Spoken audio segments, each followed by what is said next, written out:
जीवन नीलमणि गोपाल मुरलिया वाले।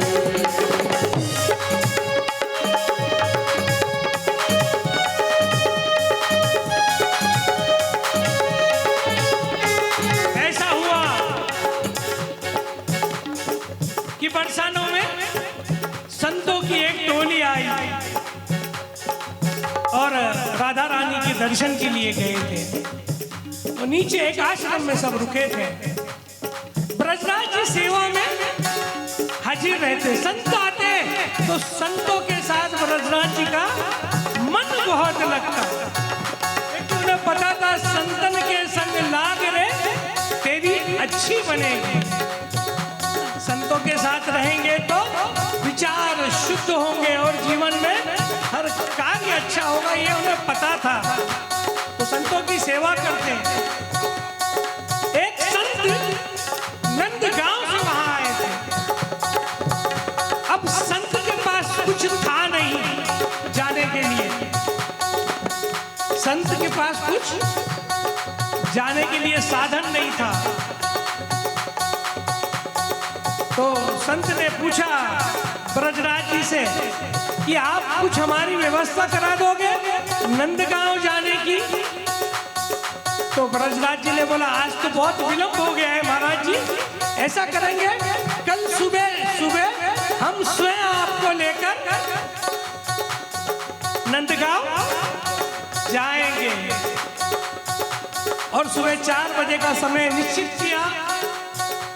सुबह 4 बजे उस संत को साथ में लिया और ब्रजराज जी निकल पड़े। और रास्ते में संकीर्तन चल रहा है। राधा राधा राधा राधा राधा राधा राधा राधा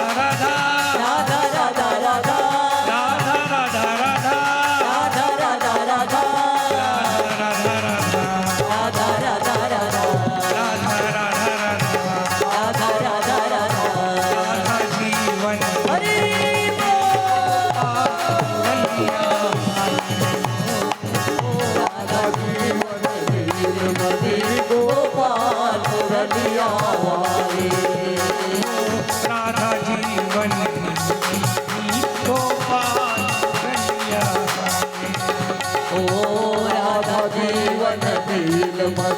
गोपाल मुरलिया वाले। गोपाल मुरलिया वाले नंदलाल मुरलिया वाले। गोपाल मुरलिया वाले नंदलाल मुरलिया वाले। गोपाल मुरलिया वाले नंदलाल मुरलिया वाले। गोपाल मुरलिया वाले नंदलाल मुरलिया वाले।